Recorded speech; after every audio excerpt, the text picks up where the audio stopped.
Housewife's Confession: How a Simple Hug Saved My Day. In the quiet suburbs of Riverside, Ohio, 38-year-old housewife Miranda Caldwell appears to have the perfect life: a successful husband, 2 teenage children, and a pristine home that could grace any magazine cover. But beneath the surface of carefully curated perfection lies a woman drowning in isolation, struggling with the weight of unmet expectations and the suffocating routine of domestic life. When what starts as just another overwhelming Tuesday pushes Miranda to her breaking point, an unexpected encounter with her elderly neighbor Estelle Ramirez sets in motion a chain of events that will force Miranda to confront the walls she's built around herself. Through 4 interconnected episodes, we follow Miranda's journey from desperation to self-discovery, as she learns that sometimes the smallest gestures of human connection can have the most profound impact on our lives. This deeply personal story explores themes of loneliness in marriage, the invisible struggles of domestic life, intergenerational friendship, and the courage required to rebuild relationships that matter. Set against the backdrop of Middle America, it's a testament to the power of vulnerability and the healing that comes from allowing others to see us as we truly are. And now, I'd love to hear from you. Tell me in the comments where you're watching from, and if my story touched your heart today. Don't forget to subscribe and hit the notification bell so you never miss the next confession. Give this video a like if it resonated with you, and share it with another woman who needs to know she's not alone. Together, our voices are stronger. Chapter 1: The Breaking Point. The alarm clock's shrill cry pierced through the pre-dawn darkness of the Caldwell household at 5:30 a.m., just as it had every weekday for the past 15 years. Miranda's hand shot out instinctively, silencing the digital tormentor before it could wake her husband Richard, who lay beside her in a sleep so deep it seemed almost defensive. The hardwood floors felt cold against her bare feet as she padded toward the kitchen, her silk robe trailing behind her like a ghost of better days. Outside the bay window, Riverside's tree-lined streets were still bathed in the purple shadows of early morning, street lamps casting lonely pools of yellow light on empty sidewalks. Miranda moved through her morning routine with the mechanical precision of someone who had performed these same motions thousands of times before. Coffee brewing, the expensive Ethiopian blend Richard insisted upon. Lunchboxes prepared, turkey and Swiss for 16-year-old Chloe, who was going through a phase where she barely acknowledged her mother's existence, and peanut butter and jelly cut into triangles for 14-year-old Mason, who still allowed her these small maternal gestures. "Mom, where's my AP Biology textbook?" Chloe's voice carried down the stairs, already tinged with the accusatory tone that had become her default setting sometime around her 15th birthday. "Kitchen counter, where you left it yesterday," Miranda called back, her voice steady despite the familiar knot forming in her stomach. Every morning felt like preparing for battle, except she was never quite sure who the enemy was supposed to be. Richard appeared in the kitchen at exactly 6:45 a.m., already dressed in his navy suit, tie perfectly knotted. At 42, he still maintained the confident stride of the man she'd married 18 years ago, though the lines around his eyes spoke of long hours at the architectural firm and weekend golf games that seemed to matter more than weekend conversations. "Coffee smells good," he said, brushing a perfunctory kiss against her cheek while checking his phone. The gesture felt rehearsed, like everything else in their morning choreography. "It's the same coffee I make every morning," Miranda replied, surprised by the slight edge in her own voice. Richard glanced up from his phone, eyebrows raised. "Everything okay?" The question hung in the air for a moment. Miranda looked at her husband, really looked at him, and wondered when they had stopped seeing each other. When had their conversations become nothing more than logistics and weather reports? "I'm fine," she said, the lie sliding out as easily as breath. "Just tired." "Maybe you should get more sleep instead of staying up reading those novels," Richard suggested, already turning his attention back to his device. "Mrs. Henderson called yesterday about the Homeowners Association meeting, something about the Johnson's fence." Miranda nodded, filing away another item on her endless mental list of things that would somehow become her responsibility. The Johnsons had installed a 6-foot privacy fence that apparently violated some obscure HOA regulation, and now it would fall to Miranda to smooth over the neighborhood politics because Richard was too busy with real work. Chloe thundered down the stairs, her long brown hair a deliberate mess that probably took 30 minutes to perfect. She grabbed her lunchbox and textbook without looking at Miranda, already focused on her phone screen. "Thank you," Miranda said quietly, more to herself than to her daughter. For what? Chloe asked, genuinely puzzled. Nothing. Have a good day at school? Chloe shrugged and headed toward the door where Richard was jingling his keys with barely concealed impatience. Chloe, move it. I don't want to hit traffic. Mason appeared last, his sandy hair sticking up in 3 different directions, despite Miranda's attempts to convince him that bedhead wasn't a sustainable fashion choice. At 14, he still had the sweetness of a boy who hadn't yet learned to armor himself against the world. Morning, Mom, he said, accepting the lunchbox she held out to him. Thanks. Such a simple word, but it made Miranda's chest tighten with unexpected emotion. When had gratitude become so rare in this house that Mason's casual thanks felt like a gift? You're welcome, sweetheart. Don't forget you have soccer practice after school. I know. Mrs. Patterson is picking me up. Mason paused at the kitchen doorway. Are you coming to the game Saturday? Of course I am, Miranda said, though she couldn't remember the last time Richard had attended one of Mason's games. There was always another client dinner, another golf commitment, another reason why work took priority. The house fell silent as her family departed, leaving Miranda alone with the lingering scent of Richard's cologne and the subtle chaos they left in their wake. Coffee rings on the granite countertop, crumbs scattered across the breakfast bar, a trail of Mason's soccer gear leading from the mudroom to the front door. Miranda stood in the kitchen, surrounded by the evidence of her family's life, and felt more alone than she had in years. The silence wasn't peaceful. It was oppressive, like a weight pressing down on her chest.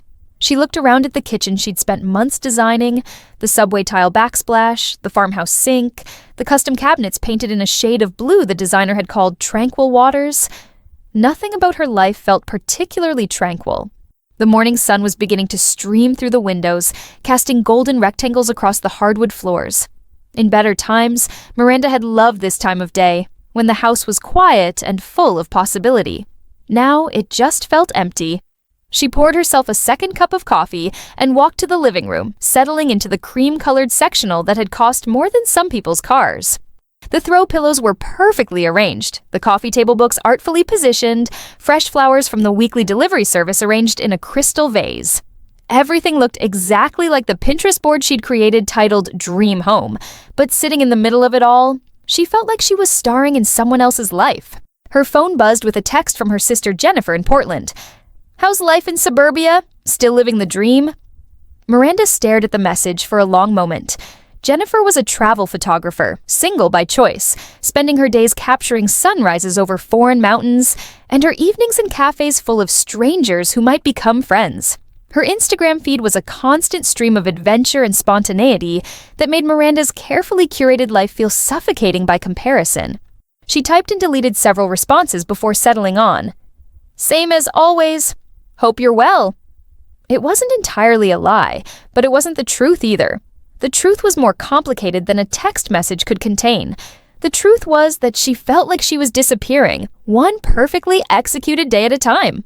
Miranda walked through the house, straightening cushions that didn't need straightening, adjusting picture frames that were already aligned. In the hallway, she paused at the family photos arranged in matching silver frames. There was their wedding photo. She'd been 24, radiant with hope and certainty about their future. Richard had been 28, his arm around her waist, both of them grinning at a world full of possibilities. The progression of family photos told the story of their life together, the first apartment with its hand-me-down furniture and big dreams, the starter house where they'd brought both babies home from the hospital, family vacations to beaches and theme parks where everyone was still genuinely happy to be together, and finally, recent photos from this house, where the smiles looked increasingly rehearsed and the spaces between them seemed to grow wider with each picture. When had they stopped being a family and started being people who just happened to live in the same house? The thought hit her with unexpected force, and Miranda found herself sitting on the stairs, her coffee cup trembling in her hands.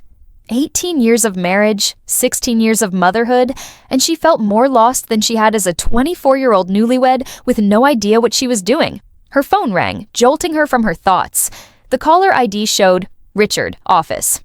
Hi, she answered, grateful for any interruption to her spiraling thoughts. Hey, quick question. Did you cancel the reservation at Chez Laurent for Friday? Miranda's stomach dropped. Their anniversary dinner. She'd completely forgotten about it, which was ironic considering she'd been the one to make the reservation 3 months ago. No, I forgot about it. Well, can you call them? I've got back-to-back meetings all day, and you know how hard it is to get a table there. The casual way he delegated even their anniversary dinner arrangements to her shouldn't have been surprising, but it still stung. Of course, she said. Should I keep the reservation? There was a pause on the other end of the line. Do you want to keep it? The question seemed loaded with more weight than it could bear.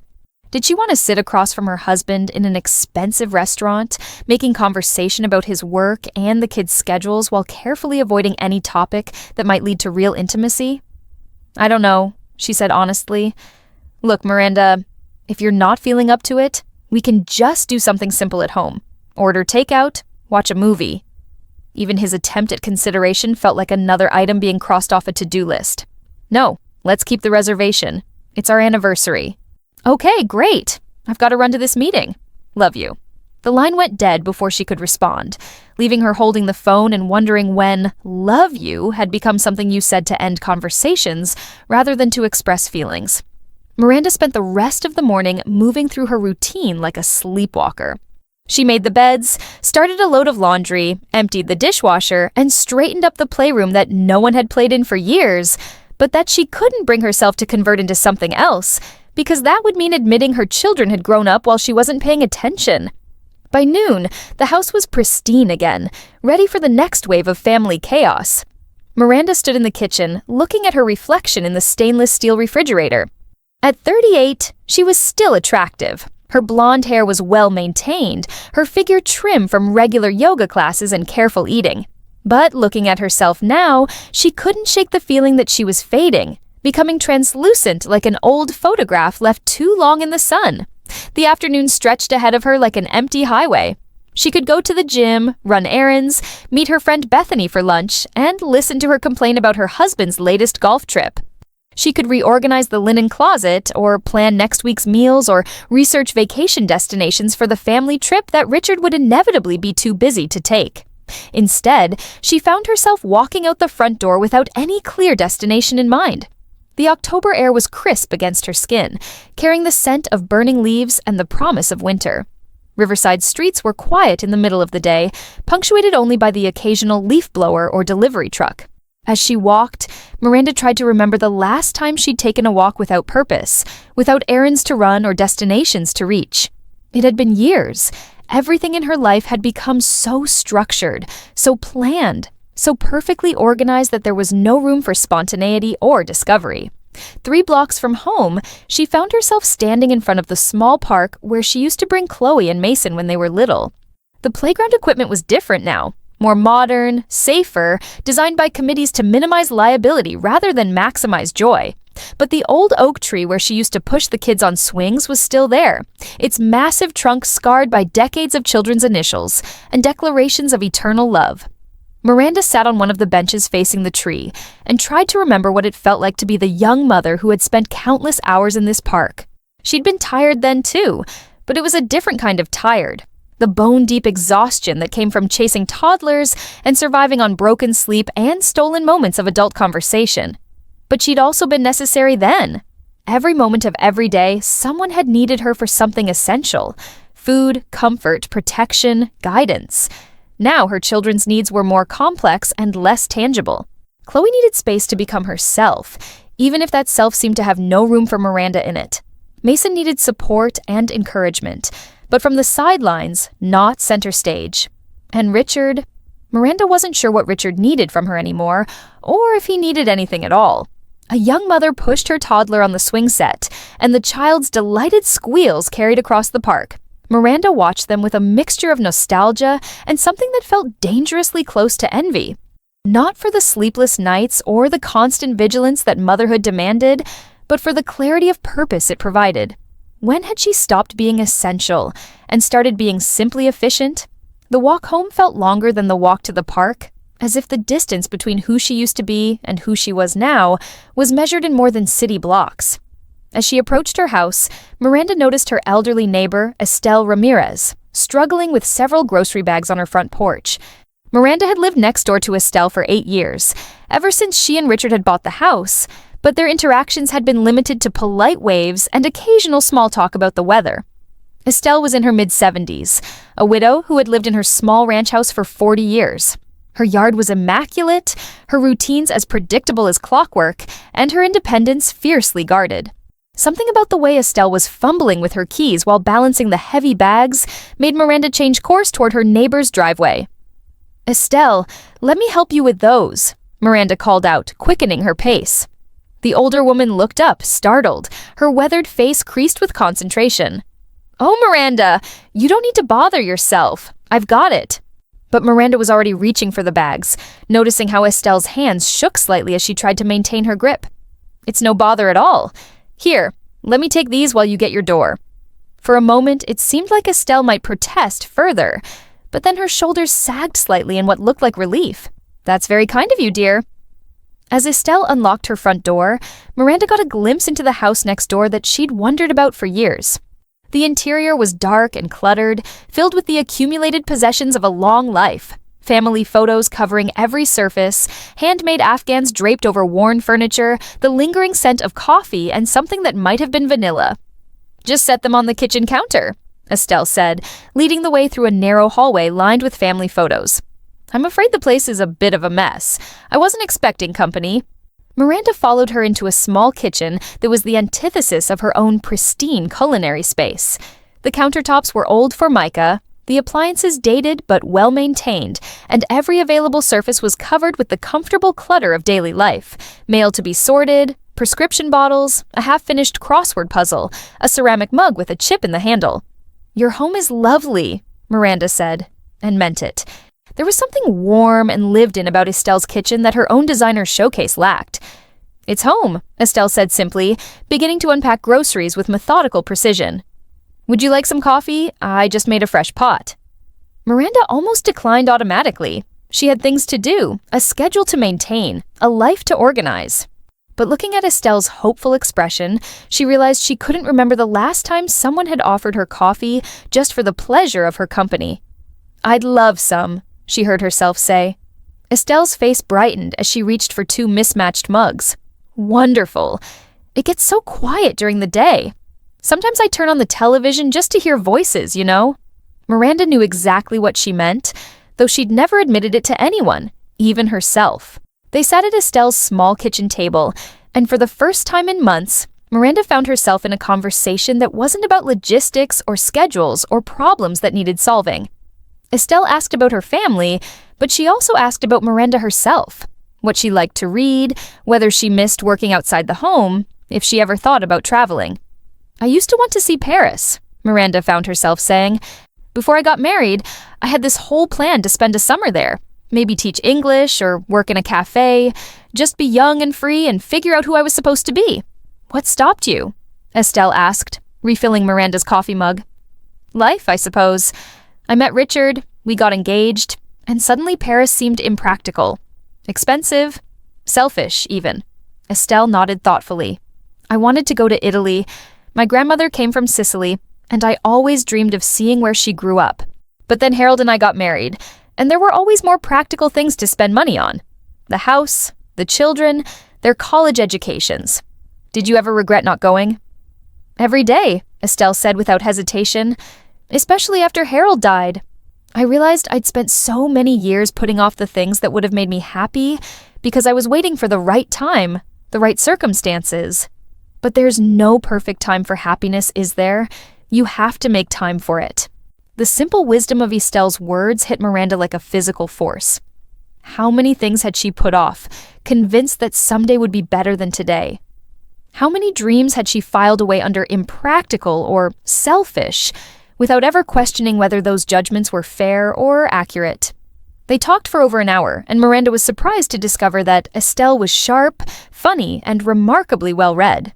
She'd raised 4 children, worked as an elementary school teacher for 30 years, and had been widowed for 5 years. Her stories were filled with the kind of rich detail that only comes from a life fully lived, mistakes and all. "I should let you get on with your day," Miranda finally said, though she was reluctant to leave the warmth of Estelle's kitchen. "Thank you for the help with the groceries," Estelle said, walking her to the door. "And for the company. It's been lovely having someone to talk to." As Miranda stepped back onto her own perfectly manicured lawn, she felt like she was returning from a foreign country. Her house looked the same, immaculate, impressive, worthy of a magazine spread, but something fundamental had shifted in her perception of it. Inside, the silence felt different than it had that morning. Less oppressive, perhaps, but also more noticeable. She moved through her afternoon routine, folding laundry, preparing dinner, checking homework schedules, but her mind kept returning to her conversation with Estelle. When Richard and the kids arrived home that evening, Miranda found herself studying them with new eyes. Richard kissed her cheek in passing, already focused on the mail she'd sorted and placed on the kitchen island. Chloe grabbed a yogurt from the refrigerator and disappeared upstairs without conversation. Mason, at least, lingered long enough to tell her about his history test and ask what was for dinner. "Chicken marsala," Miranda said, grateful for his interest. "Your favorite." "Thanks, Mom. You're the best." Such simple words, but they made her chest tighten with emotion. When had she become so starved for appreciation that Mason's casual gratitude felt like a revelation? Dinner was a quiet affair, punctuated by Richard's questions about the kids' days and Chloe's minimal responses. Miranda found herself thinking about Estelle eating alone in her cluttered, warm kitchen and wondered which scenario was lonelier. After dinner, as Richard retreated to his home office and the kids to their respective homework caves, Miranda stood at the kitchen sink washing dishes and looking out at Estelle's house. The windows glowed with warm yellow light, and she could see the older woman moving around her kitchen, probably cleaning up after her own simple dinner. For the first time in years, Miranda felt like she'd made a genuine connection with another human being. It wasn't much, just coffee and conversation with a neighbor, but it felt significant in a way she couldn't quite articulate. As she dried the last plate and returned it to its designated place in the cabinet, Miranda made a decision. Tomorrow, she would check on Estelle again. Not because she needed help with groceries, but because she wanted to continue their conversation, to learn more about this woman who had been living next door all these years, while Miranda had been too busy maintaining her perfect life to notice. It was a small decision, barely worth noting in the grand scheme of things. But as Miranda turned off the kitchen lights and headed upstairs to her bedroom, she felt something she hadn't experienced in months. Anticipation for tomorrow. Chapter 2. The Unraveling. Miranda woke up the next morning before her alarm, which was unusual enough to make her lie in bed for a few extra minutes, listening to Richard's steady breathing beside her. The pre-dawn darkness felt different today, less oppressive, somehow charged with possibility rather than dread. The morning routine proceeded as always, but Miranda found herself moving with a different energy. She still made the coffee and packed the lunches, still mediated the minor morning crisis when Mason couldn't find his soccer cleats, under the hall bench where they always were, still exchanged pleasantries with Richard about the weather and his schedule. But underneath it all, she carried the memory of yesterday's conversation with Estelle like a secret warmth. After her family departed, Miranda cleaned up the breakfast chaos with more efficiency than usual, then found herself standing at the kitchen window looking toward Estelle's house. She could see her neighbor moving around in her kitchen, probably having her own quiet breakfast. Miranda made a second pot of coffee, and before she could second-guess herself, transferred some of it to an insulated carafe. She selected a small container from her pantry and filled it with the homemade banana bread she'd made over the weekend. Richard's favorite, though he'd only eaten one slice before declaring he was watching his carbs. The walk to Estelle's front door felt both natural and terrifying. What if yesterday had been a fluke? What if Estelle preferred her solitude and was only being polite? What if Miranda was overstepping some invisible boundary between neighbors? But when Estelle opened the door and her weathered face broke into a genuine smile, all of Miranda's doubts evaporated. "Miranda, what a lovely surprise. Please, come in." "I brought coffee," Miranda said, holding up the carafe, "and some banana bread I made yesterday. I thought you might enjoy some company." How thoughtful. I was just finishing my breakfast and wondering what to do with the rest of this beautiful morning. Estelle gestured toward her kitchen table, which was set with a single placemat and yesterday's crossword puzzle half completed. "This is much better than solving 7 down by myself." As they settled at the table with fresh mugs of coffee and generous slices of banana bread, Miranda felt the same sense of ease she'd experienced yesterday. There was something about Estelle's presence that made conversation flow naturally, without the careful navigation required in most of her social interactions. "This bread is delicious," Estelle said, taking another bite. You're quite the baker. Thank you. I used to bake a lot more when the kids were younger. Now they're either too busy or too concerned about calories to appreciate it much. That's the curse of good mothers, Estelle said with a knowing smile. We spend years making ourselves indispensable to our children, and then we do such a good job that they don't need us anymore. The observation hit closer to home than Miranda expected. Is that how you felt when your children grew up? Oh, absolutely, especially with my youngest David. He was my baby, 7 years younger than his next sibling. I probably held on to him longer than I should have. Estelle's expression grew thoughtful. But then Harold got sick, and suddenly I had something else to focus on, someone who needed me again. That must have been difficult. It was, and it wasn't. Taking care of Harold was heartbreaking, watching him diminish day by day. But it was also purposeful, I suppose. I knew exactly what I was supposed to be doing, even when what I was doing was just sitting beside his bed, holding his hand.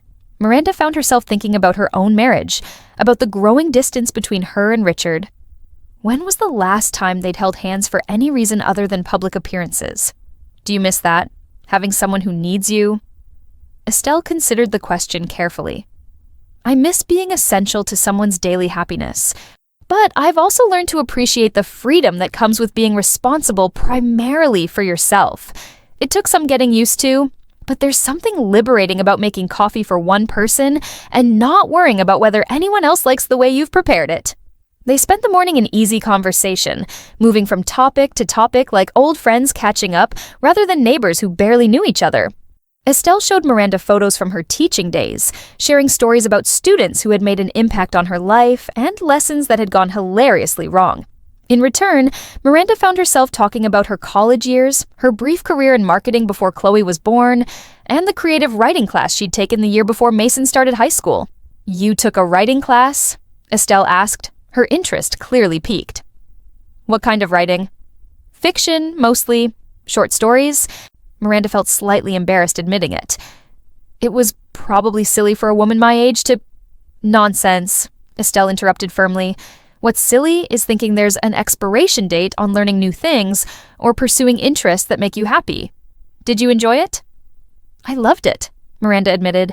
I loved the way words could create entire worlds, the way characters would surprise me by doing things I hadn't planned. I loved the challenge of making something from nothing. So why did you stop? It was such a simple question, but Miranda found herself struggling to answer it. Life got busy again. Richard was promoted and started traveling more, so I was handling more of the household stuff. Chloe was applying to colleges and needed help with essays. Mason's schedule got more demanding. Even as she spoke, Miranda realized how inadequate her excuses sounded. Yes, her family needed support, but they were far from helpless. When had she started using their needs as a reason to abandon her own interests? I have a friend who's been writing romance novels for 20 years, Estelle said casually. She started when her kids were teenagers, published her first book at 55, and just signed a 3-book deal with a major publisher last month. She's 73. Miranda stared at her, trying to process this information. 73? Dorothy says writing saved her sanity during menopause and her marriage to a man who thought her stories were cute hobbies. She outlived him by 10 years and has published 14 novels in that time. The casual way Estelle delivered this information made it sound almost ordinary, but to Miranda, it felt revolutionary. The idea that it wasn't too late to pursue something meaningful, that age and circumstances didn't automatically disqualify her from creative fulfillment. It was both thrilling and terrifying. I still have some of my stories, Miranda found herself saying. On my computer, I never shared them with anyone, not even Richard. Why not? I was afraid he'd think they were silly, or impractical, or that he'd be supportive in that patronizing way that means he doesn't really take it seriously. Estelle nodded knowingly. Harold used to do that with my garden. He'd compliment my tomatoes and ask the neighbors to admire my roses, but he never understood why I spent so much time with my hands in the dirt when we could have just bought vegetables at the store and hired a landscaper. Did that hurt your feelings? Sometimes, but I kept gardening anyway, because it made me happy. And eventually, I realized that his inability to understand my joy didn't diminish the joy itself. They were interrupted by Miranda's phone ringing. The caller ID showed Bethany's name, and Miranda hesitated before answering. Her weekly lunch with Bethany felt like an obligation she'd rather skip today. "I should probably take this," she said apologetically. "Miranda, thank God." Bethany's voice was slightly breathless even through the phone. "Are you free for lunch today? I desperately need to vent about Derek's latest midlife crisis purchase." "Me?" Miranda glanced at Estelle, who was quietly refilling their coffee cups, giving her privacy for the call. "Actually, Please say yes. I'm going crazy. He bought a motorcycle, Miranda. A motorcycle? At 45 years old with a mortgage and 2 kids in college. I swear, men never grow up." The familiar litany of complaints about Derek's behavior washed over Miranda, and she found herself feeling trapped between her old life and this new tentative friendship she was building with Estelle. "I'm sorry, Bethany, but I can't today. Maybe later this week?" There was a pause on the other end of the line. "Are you okay? You sound different." "I'm fine.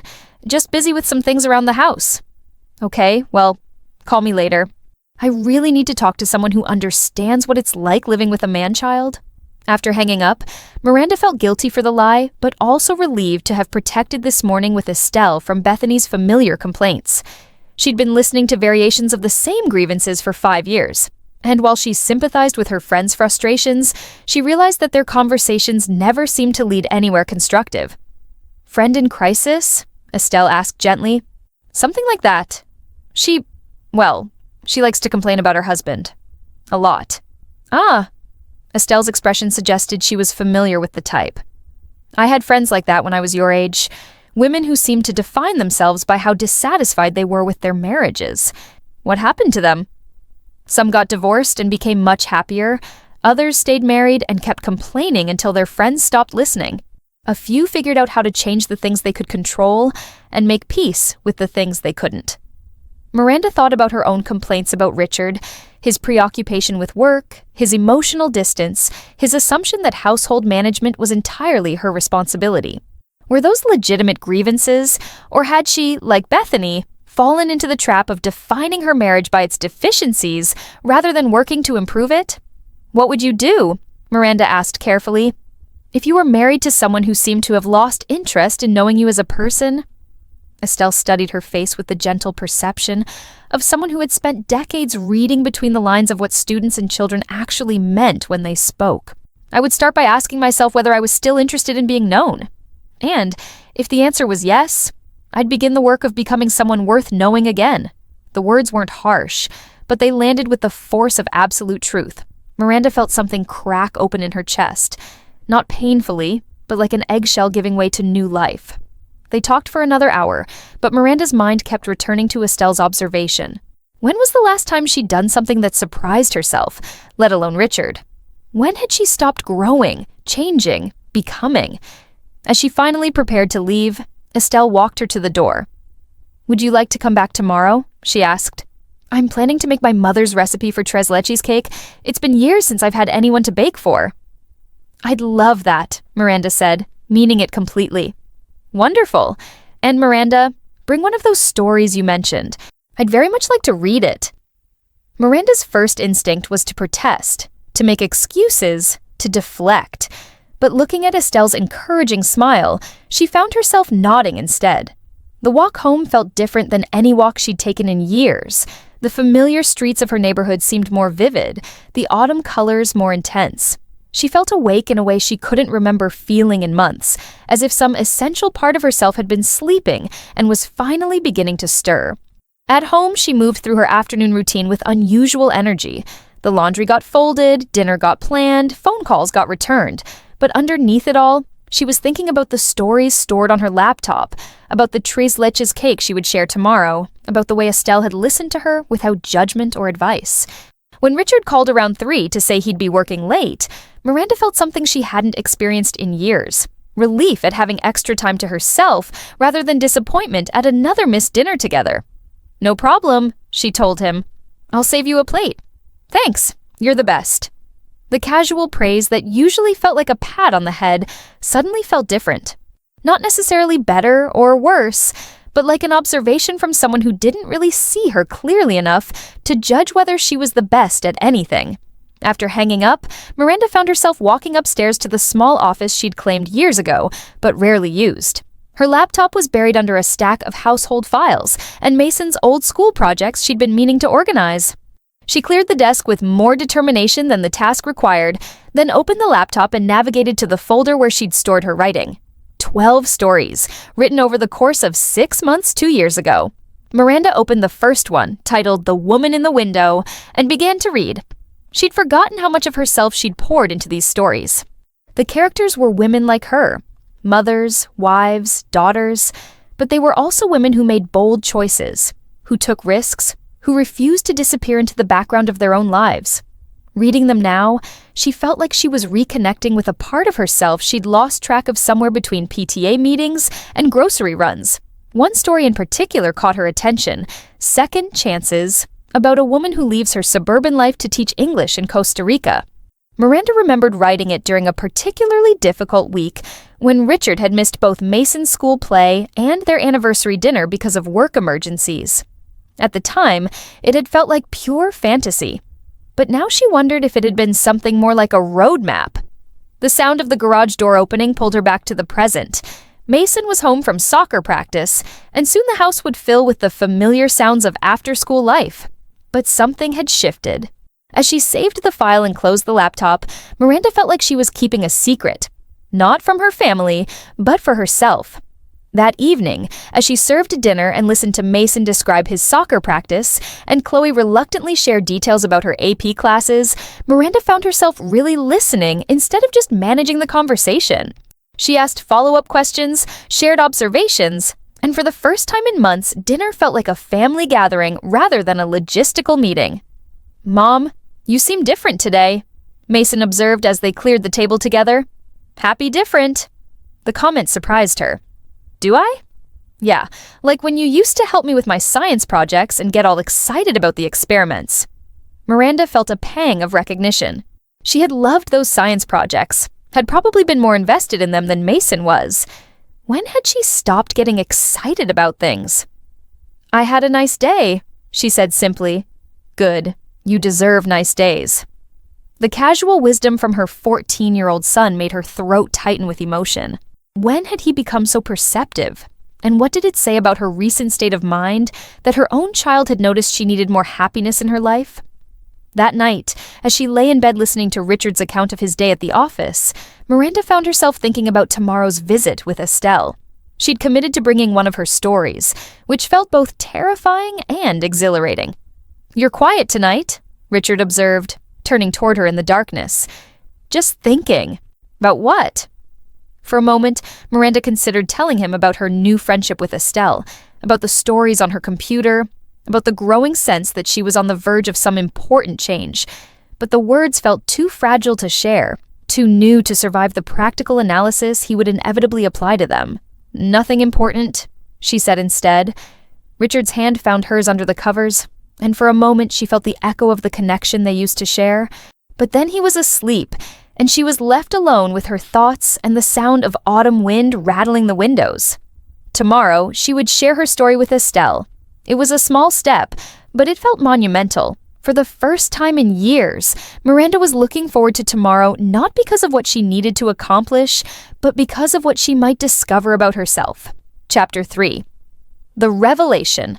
Miranda woke up the next morning with the kind of nervous energy she hadn't felt since college presentation days. She'd spent an hour the night before selecting which story to share with Estelle, finally settling on The Garden Gate, a piece about a woman who discovers her grandmother's letters and learns about dreams deferred and second chances. The morning routine proceeded normally, though Miranda caught herself humming while packing lunches, something that made Chloe raise an eyebrow in mild alarm.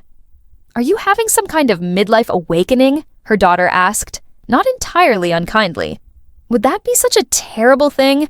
Miranda replied, surprised by her own directness. Chloe paused in her morning phone, scrolling to actually look at her mother.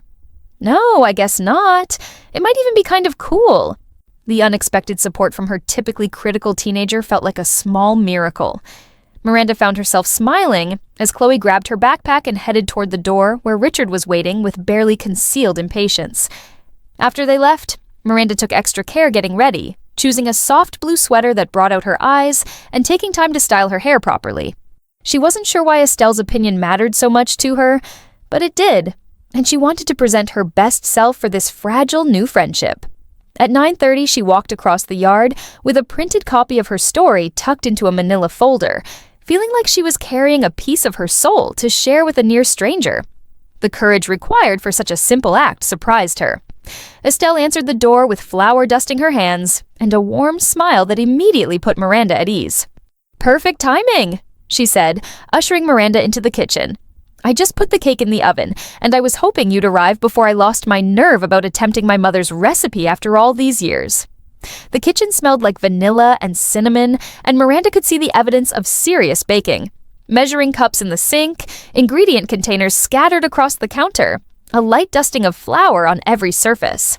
"It smells amazing in here," Miranda said, settling into what was already becoming her usual chair at the small table. "We'll see how it tastes. I may have taken some liberties with the recipe. Mother never wrote anything down, so I'm working from 40-year-old memories and hoping for the best." As Estelle poured coffee and arranged some store-bought cookies on a plate, insurance in case the cake is a disaster, Miranda noticed how comfortable she felt in this cluttered, lived-in space. Her own kitchen, with its perfect surfaces and carefully curated decor, suddenly seemed sterile by comparison. "I brought the story," Miranda said, her voice betraying her nervousness. "Wonderful. I've been looking forward to it all morning." Estelle settled into her chair with obvious anticipation. "Would you like me to read it now, or would you prefer to talk first?" "Maybe talk first. I'm more nervous about this than I expected to be." "That's perfectly understandable. Sharing creative work is like showing someone your dreams. It requires tremendous courage." The way Estelle framed it made Miranda feel less foolish about her anxiety. "I haven't shown these stories to anyone. Not Richard, not my writing instructor, not even my sister." "Why not?" Miranda considered the question. "I suppose I was afraid they'd judge them, or judge me for writing them. Most of the women in my stories are different from who I am in real life. Braver, I guess. More willing to take risks. Maybe they're not so different from who you are," Estelle suggested gently. "Maybe they're who you are when you allow yourself to imagine possibilities." The insight landed with startling clarity. Miranda had always thought of her characters as fictional creations, but sitting in Estelle's kitchen, she realized they might be closer to aspirational self-portraits. "Read it whenever you're ready," Miranda said, sliding the folder across the table. "I'll just sit here and try not to hyperventilate." Estelle laughed and opened the folder with the careful attention of someone who understood she was being trusted with something precious. As she began to read, Miranda found herself studying her neighbor's face for reactions, searching for any sign of judgment or dismissal. But Estelle's expression remained focused and engaged, occasionally nodding or smiling at particular passages. The silence stretched long enough for Miranda to refill their coffee cups and check on the cake through the oven window, but it felt comfortable rather than tense. Finally, Estelle set the pages down and looked at Miranda with an expression that was difficult to read. "This is beautiful work," she said simply. Miranda felt a rush of relief so intense it was almost dizzying. "Really? Really? Your writing is elegant, emotional, and authentic. The way you capture the complexity of family relationships, the weight of choices made and unmade, it's quite sophisticated. But," Miranda sensed there was more coming. "But I have to ask, do you realize that you've written about yourself?" The question hung in the air like a challenge Miranda wasn't sure she was ready to face. "What do you mean?" "The protagonist, Sarah. She's trapped in a life that looks perfect from the outside, but feels empty from the inside. She's defined herself entirely through her relationships with others and lost track of who she is as an individual. When she finds her grandmother's letters, she discovers a woman who took risks, who chose adventure over security, who refused to let fear dictate her choices." Miranda felt her cheeks warming. She'd thought she was being subtle, creating enough distance between herself and her character to maintain plausible deniability. And then, Estelle continued, Sarah makes the decision to honor her grandmother's memory by finally taking a risk of her own. She leaves her safe but suffocating life to teach art to children in a small Mexican village. And for the first time in years, she feels fully alive. The parallel was so obvious, Miranda couldn't believe she'd missed it. Or maybe she hadn't missed it at all. Maybe she'd been writing herself a prescription for change without realizing it. "You think I'm living Sarah's life," Miranda said. It wasn't a question. "I think you wrote this story because some part of you knows what you need, even if your conscious mind isn't ready to admit it yet." The observation was gentle but uncompromising, and Miranda felt something shift inside her, not breaking, but rearranging, like pieces of a puzzle finding their proper places. "I can't just leave my family and move to Mexico," Miranda said. But even as she spoke the words, she realized that wasn't really what the story was about. It wasn't about geographical escape. It was about psychological freedom. Of course not. But you could make other choices. Smaller risks that might lead to larger changes. They were interrupted by the timer for the cake, and as Estelle removed it from the oven, Miranda found herself thinking about her conversation with Richard the night before. She'd told him she was thinking about nothing important, but that wasn't true. She was thinking about everything important. Her marriage, her purpose, her identity, her dreams. "The cake looks perfect," Miranda said, genuinely impressed by Estelle's baking skills. "We'll see. Mother always said the proof was in the eating, not the looking." As they waited for the cake to cool, they talked about the writing itself. Estelle's thoughtful observations about character development and dialogue, her questions about Miranda's process, her encouragement to continue writing. "Have you ever considered taking another class?" Estelle asked. "Or joining a writing group?" "I've thought about it, but Miranda realized she was about to offer the same excuses she'd given yesterday about why she'd stopped writing in the first place. "But I suppose I've been afraid of committing to something that might conflict with my family's needs." What if your family's needs included having a mother and wife who was fulfilled and passionate about something? The question reframed everything Miranda had been thinking about sacrifice and selfishness. What if pursuing her own interests wasn't taking away from her family, but actually adding to what she could offer them? "There's a writers' group that meets at the library," she found herself saying.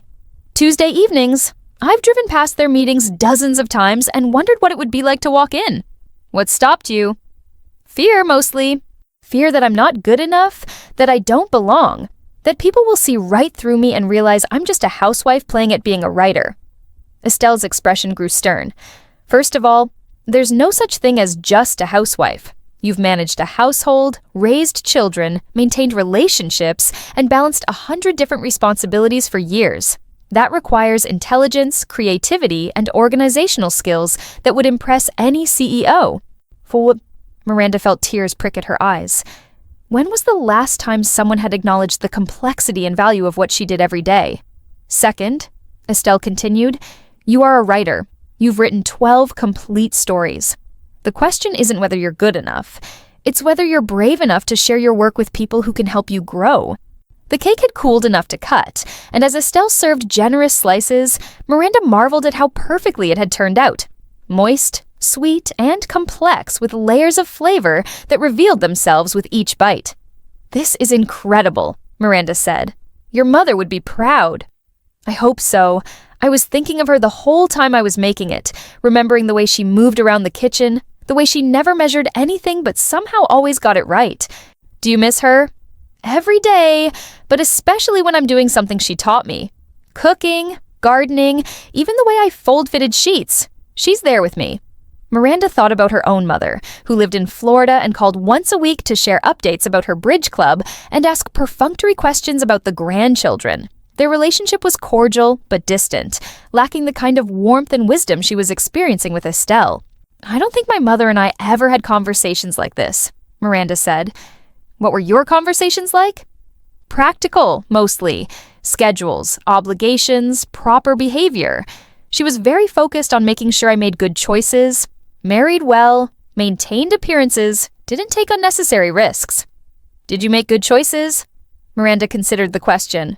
By her mother's standards, she'd been wildly successful. Married to a successful man, living in a beautiful house, raising accomplished children. But sitting in Estelle's kitchen, she wasn't sure her mother's standards were the ones that mattered. "I made safe choices," she said finally. "I'm not sure that's the same thing." They talked for another hour, the conversation flowing easily between personal revelations and literary discussions. Miranda found herself sharing things she'd never told anyone. Her regrets about paths not taken, her fears about becoming invisible in her own life, her growing sense that she was capable of more than she'd allowed herself to attempt. As she prepared to leave, Estelle walked her to the door with the same warmth she'd shown the day before. "Same time tomorrow?" Miranda asked, hoping she wasn't presuming too much. "I was hoping you'd ask. I've been thinking about tackling my mother's recipe for flan, and I could use a brave volunteer to help me taste test. I'd be honored. And Miranda, think about that writers group. Tuesday is only 4 days away." The walk home felt like traveling between two different worlds. Her house stood as pristine and perfect as always, but now it felt less like a sanctuary and more like a beautiful cage. Not because anything was wrong with it, but because she was beginning to understand that she'd been living inside its boundaries for so long that she'd forgotten there was a whole world beyond them. That afternoon, as she folded laundry and planned dinner, Miranda found herself thinking about the writers' group Estelle had mentioned. She'd noticed it before. A small sign in the library window advertising Riverside Writers Circle every Tuesday, 7 to 9 p.m., but she'd never seriously considered joining. What would it be like to sit in a room full of people who shared her passion for storytelling, to discuss craft and character development with people who understood the particular joy of finding exactly the right word, to be seen and valued for something other than her ability to manage schedules and maintain order? The idea was terrifying and exhilarating in equal measure. When Richard called to say he'd be home on time for dinner, Miranda felt a flutter of nervousness she couldn't quite explain. She wanted to share her discoveries with him, to tell him about her friendship with Estelle and her thoughts about returning to writing, but she wasn't sure how to begin such a conversation. They'd been married for 18 years, but when was the last time they'd talked about dreams rather than logistics? That evening, as they sat around the dinner table, Miranda found herself really looking at her family. Chloe was describing a college visit she was planning, her face animated with excitement about her future. Mason was showing off a new soccer move he'd learned at practice, his enthusiasm infectious. Even Richard seemed more present than usual, asking thoughtful questions and sharing a funny story about a difficult client. These were good people, Miranda realized, people she loved and who loved her back, even if they didn't always show it in ways she recognized. The problem wasn't with them, it was with her own sense of feeling lost in the middle of their busy, successful lives. "I've been thinking about taking a writing class," she said suddenly, surprising herself with her own boldness. The conversation stopped, all three of them turning to look at her with expressions that ranged from curious to confused. "Writing class?" Richard asked. "Like the one you took a few years ago?" "Similar, but this would be a group that meets regularly. Other writers working on their craft, sharing their work." "That sounds cool, Mom," Mason said. "Are you going to write books?" "Maybe. I've been working on some short stories." "You have?" Chloe asked, looking genuinely interested. "What kind of stories?" The simple act of her family paying attention to something that mattered to her felt revolutionary. "Stories about women mostly, about choices and second chances and finding courage you didn't know you had." "I'd like to read them sometime," Chloe said, and Miranda felt her heart skip. "Really?" "Yeah, I mean, if you want to share them. No pressure." Richard was studying her with an expression she couldn't quite read. "When would this group meet?" "Tuesday evenings. 7 to 9. "That's dinner time," he said, and Miranda felt the familiar weight of obligations settling on her shoulders. "I could make sure dinner was ready before I left, or you could order takeout one night a week." The suggestion that Richard might handle dinner arrangements himself seemed to genuinely surprise him, which probably said something about their marriage that Miranda wasn't ready to examine too closely. "If it's important to you, we'll figure it out," he said finally, and Miranda felt a rush of gratitude for his support, even if it had taken some negotiating. "Thanks. It is important to me." That night, as she got ready for bed, Miranda caught sight of herself in the bathroom mirror. She looked the same as always, but something in her expression was different. There was a spark there, a sense of anticipation that she hadn't seen in years. Tomorrow she would visit Estelle again, and they would tackle the flan recipe together. And maybe, just maybe, she would find the courage to walk into that library on Tuesday evening and introduce herself to the Riverside Writers Circle. For the first time in months, Miranda went to sleep feeling excited about her future rather than resigned to it. Chapter 4. The Embrace. Tuesday arrived with an unseasonably warm October evening, the kind of perfect fall weather that made Miranda think about possibilities rather than limitations. She'd spent the morning with Estelle, successfully navigating the complexities of flan making and discussing the logistics of attending her first writers' group meeting. "The worst thing that could happen," Estelle had said as they'd shared coffee and perfectly caramelized flan, "is that you spend 2 hours talking about books with people who love literature as much as you do. That hardly qualifies as a disaster." But now, standing in the parking lot of the Riverside Public Library at 6:55 p.m., Miranda felt like she was preparing for a high-stakes performance rather than a casual meeting. Through the large windows, she could see a small group of people arranging chairs in a circle in what appeared to be a conference room. Her hands were actually shaking as she clutched a folder containing 2 of her stories and a notebook she'd optimistically brought for taking notes. She'd changed clothes 3 times before settling on dark jeans and a soft green sweater, casual enough not to seem overdressed, but nice enough to show she was taking the meeting seriously. Richard had been surprisingly supportive at dinner, even offering to handle cleanup so she wouldn't be late. The kids had wished her luck with a sincerity that made her throat tight with emotion. At exactly 7 o'clock, Miranda took a deep breath and walked through the library's front doors. The conference room was small and comfortable, with about 8 people already seated in the circle of chairs. They ranged in age from what looked like mid-20s to perhaps 70, and Miranda was relieved to see that she wouldn't be the only woman in the group. "You must be Miranda," said a woman with short silver hair and kind eyes, rising from her chair to greet her. "I'm Janet Morrison. I coordinate our little group. Estelle Ramirez called me yesterday to let me know you might be joining us tonight." Miranda felt a rush of gratitude toward her neighbor for smoothing the way. "Yes, I'm Miranda Caldwell. Thank you for letting me sit in." "Nonsense, we're delighted to have you. Come, let me introduce you to everyone." The introductions were warm and welcoming. There was David, a retired teacher working on a historical novel about the Civil War. Sarah, a nurse who wrote poetry during her breaks at the hospital. Marcus, a college student crafting science fiction short stories. Eleanor, a widow writing her memoirs for her grandchildren. And several others, each with their own projects and passionate commitment to the craft of writing. "We're a supportive bunch," Janet explained as they settled into their chairs. "We believe good writing comes from honest feedback delivered with kindness. Tonight, David is sharing a chapter from his novel, and Sarah has brought a new poem. Would you like to share anything, or would you prefer to observe for your first meeting?" Miranda's instinct was to choose the safe option of observing, but she heard Estelle's voice in her mind. "The question isn't whether you're good enough. It's whether you're brave enough. I brought a short story," she heard herself say. "If there's time." "Wonderful. We always make time for new voices." David's chapter was a beautifully written scene about a Union soldier writing a letter to his wife on the eve of battle. The group's discussion was thoughtful and constructive, focusing on the emotional authenticity of the character's voice and offering suggestions for historical details that might strengthen the scene.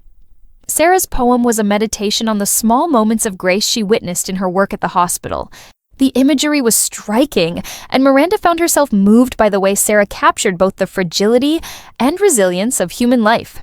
When it was Miranda's turn, her heart was beating so hard she was sure everyone could hear it. She'd chosen to share The Garden Gate, the same story she'd shown Estelle, because it felt both personal and universal enough to resonate with the group.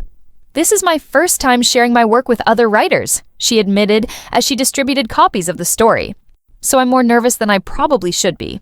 "We all remember our first time sharing," Janet said kindly. "Take your time and remember, we're here because we love stories." As the group read her work in silence, Miranda experienced the same anxious anticipation she'd felt in Estelle's kitchen, but magnified by the presence of multiple readers. She studied their faces for reactions, trying to gauge whether they were engaged or merely polite. When they finished reading, the silence stretched for what felt like an eternity before David spoke up. "This is really lovely work," he said. "The way you've woven the grandmother's letters into the present-day narrative creates such a powerful connection between generations." "I particularly love the metaphor of the garden gate," Eleanor added. "It works on so many levels. The literal gate that the protagonist discovers, but also the metaphorical gates we create in our own lives." "The emotional journey feels very authentic," Sarah chimed in. "I could feel her struggle between safety and possibility." One by one, they offered observations and praise, but also thoughtful suggestions for ways to strengthen certain scenes or clarify character motivations. It was exactly the kind of feedback Miranda had hoped for, but hadn't dared to expect. Honest, insightful, and delivered with genuine care for helping her improve. "Have you written other stories?" Marcus asked. "Because this suggests you have a real talent for exploring internal conflict." "I have 11 others," Miranda admitted. "I wrote them about 2 years ago, and then stopped." "What made you stop?" Janet asked gently. Miranda considered how to answer honestly without revealing too much. "Life got busy, and I convinced myself that writing was a luxury I couldn't afford. But recently I've been wondering if maybe it's not a luxury at all. Maybe it's something I need." The group nodded with obvious understanding. "Writing chose us long before we chose it," Eleanor said. "I spent 40 years thinking I was too busy to write, and then my husband died, and I realized that all those stories I'd been carrying around in my head were the only way I had left to make sense of my life. The world needs storytellers," David added. "Not just the famous ones who get published in New York, but all of us who see the world through a narrative lens and try to capture some truth about the human experience." As the meeting progressed, Miranda found herself participating more naturally in discussions about craft, sharing observations about the other writers' work, and feeling genuinely part of a community for the first time in years. These people understood something essential about her that her family and friends didn't: the need to create, to explore ideas through character and story, to find meaning in the act of writing itself. When the meeting ended at 9 o'clock, several people lingered to chat, and Miranda found herself exchanging phone numbers with Janet and Sarah, making tentative plans to meet for coffee and continue their conversation about women writers they admired. "I hope you'll come back next week," Janet said as they gathered their things. "We'd love to hear another one of your stories." "I definitely will," Miranda replied, meaning it completely. The drive home was a revelation. For 2 hours, she'd been seen and valued for something that came from deep within herself, rather than for her ability to serve others. She'd contributed to conversations about art and meaning and the challenges of capturing human truth on the page. She'd been Miranda the writer, not just Miranda the wife and mother and household manager. At home, she found Richard reading in the living room, a glass of wine beside him on the end table. "How did it go?" he asked, looking up from his book with what appeared to be genuine interest. "It was wonderful," Miranda said, settling into the chair across from him. "Really, truly wonderful." "Tell me about it." And so she did. She described the other writers and their projects, the thoughtful feedback she'd received, the sense of belonging she'd felt among people who shared her passion. Richard listened attentively, asking questions and seeming genuinely pleased by her enthusiasm. "You look happy," he observed when she finished. "Really happy. I haven't seen you like this in a long time." The comment was both touching and slightly heartbreaking. How long had she been going through the motions of contentment without actually feeling it? "I feel like I've been sleepwalking for the past few years," Miranda admitted. "Not unhappy exactly, but not really alive either. Tonight, I felt fully present in a way I'd almost forgotten was possible." Richard was quiet for a moment, and Miranda wondered if she'd revealed too much, if her admission of dissatisfaction would hurt or offend him. "I've been sleepwalking too," he said finally. "Work, kids' schedules, household stuff, repeat. When did our lives become so automatic?" It was the most honest conversation they'd had in months, maybe years. Miranda felt something crack open between them. Not breaking, but creating space for truth. "I don't know," she said, "but I think I'm ready to wake up." "What does that look like?" Miranda considered the question. "I want to keep writing. I want to join this group officially and maybe take another class. I want to stop apologizing for having interests that don't directly benefit other people." "You never have to apologize for that," Richard said, and he sounded like he meant it. "I'm sorry if I've made you feel like you did." "You haven't. Not intentionally. I think I just got lost somewhere along the way and forgot that I was allowed to want things for myself." They talked until nearly midnight, sharing observations about their marriage, their individual dreams, and the ways they'd both allowed routine to replace genuine connection. It wasn't a magical transformation. 18 years of habit don't disappear in one conversation, but it felt like the beginning of something important. The next morning, Miranda woke up with the same sense of anticipation she'd been feeling all week. Over coffee with Estelle, she recounted every detail of the writers' group meeting, from her initial terror to her final reluctance to leave. "I'm so proud of you," Estelle said, and the simple statement made Miranda's eyes fill with tears. When was the last time someone had expressed pride in her courage, rather than just her competence? "I couldn't have done it without you," Miranda said. "This whole week, everything that's been changing, it started with you asking me in for coffee on Monday." "Nonsense," Estelle replied firmly. "It started with you being brave enough to help a neighbor with her groceries. Everything else was already inside you, waiting for the right moment to emerge." They sat in comfortable silence for a moment, and Miranda marveled at how natural this friendship had become. 5 days ago, Estelle had been the polite neighbor she waved to occasionally. Now she felt like the wisest, most supportive friend Miranda had ever had. "I've been thinking," Estelle said, refilling their coffee cups, "about what you said yesterday, about feeling invisible in your own life." "What about it?" "I think sometimes we become invisible because we stop taking up space. We make ourselves smaller and smaller, trying to fit into the roles other people have defined for us, until we forget that we're allowed to expand, to grow, to take up room in the world." The observation resonated so deeply that Miranda felt it in her chest like a physical sensation. How do you take up space again once you've forgotten how? "One small act of courage at a time," Estelle said.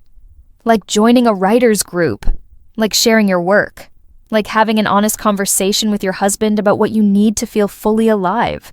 As Miranda walked home that afternoon, she thought about space, how much she'd been allowing herself, how much she actually needed, how much she was entitled to simply by virtue of being a human being with dreams and talents and stories to tell. That evening, as she prepared dinner and helped Mason with homework and listened to Chloe's concerns about college applications, Miranda felt different. Not disconnected from her family responsibilities, but not diminished by them either. She was still a wife and mother, but she was also a writer who belonged to a community of artists who valued her voice. It was a small change, barely visible from the outside, but inside, where it mattered most, Miranda felt like she was finally coming home to herself. Over the next few weeks, the Tuesday evening writers group became the anchor point around which the rest of Miranda's week revolved. She shared 2 more stories, received thoughtful feedback that helped her grow as a writer, and formed genuine friendships with several group members. She started a new story, began revising her older work, and researched literary magazines that published fiction. But the most significant change wasn't in her writing or even in her social life. It was in the way she moved through the world, with more confidence, more presence, more willingness to take up the space she was entitled to occupy. Richard noticed the change and seemed to appreciate it, making more effort to engage with her interests and share his own thoughts about books and ideas, rather than just work logistics. Chloe asked to read more of her stories and surprised Miranda by offering perceptive insights about character development. Mason started showing her his own creative writing assignments, seeking her feedback as a fellow writer rather than just as his mother. And through it all, Estelle remained her anchor, the wise neighbor who had seen something in Miranda that she hadn't been able to see in herself. Their daily coffee conversations had become as essential to Miranda's well-being as sleep or food.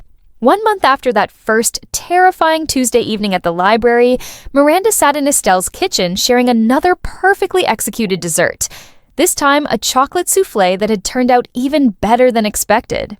"I have news," Miranda said, unable to contain her excitement any longer. "Good news, I hope."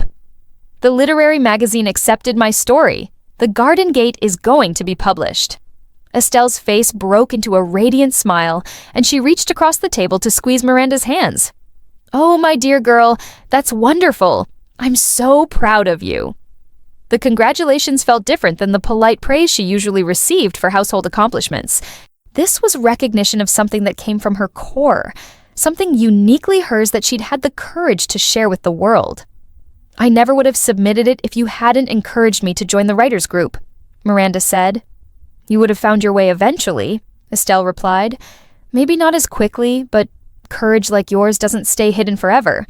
As they celebrated with extra helpings of soufflé and talk of future writing projects, Miranda reflected on how profoundly her life had changed in just a few short weeks. She was still the same person, still a wife, mother, and neighbor, but she had reclaimed the parts of herself that had been dormant for too long. The simple act of accepting Estelle's invitation to coffee had opened a door to a world of possibilities Miranda had forgotten existed.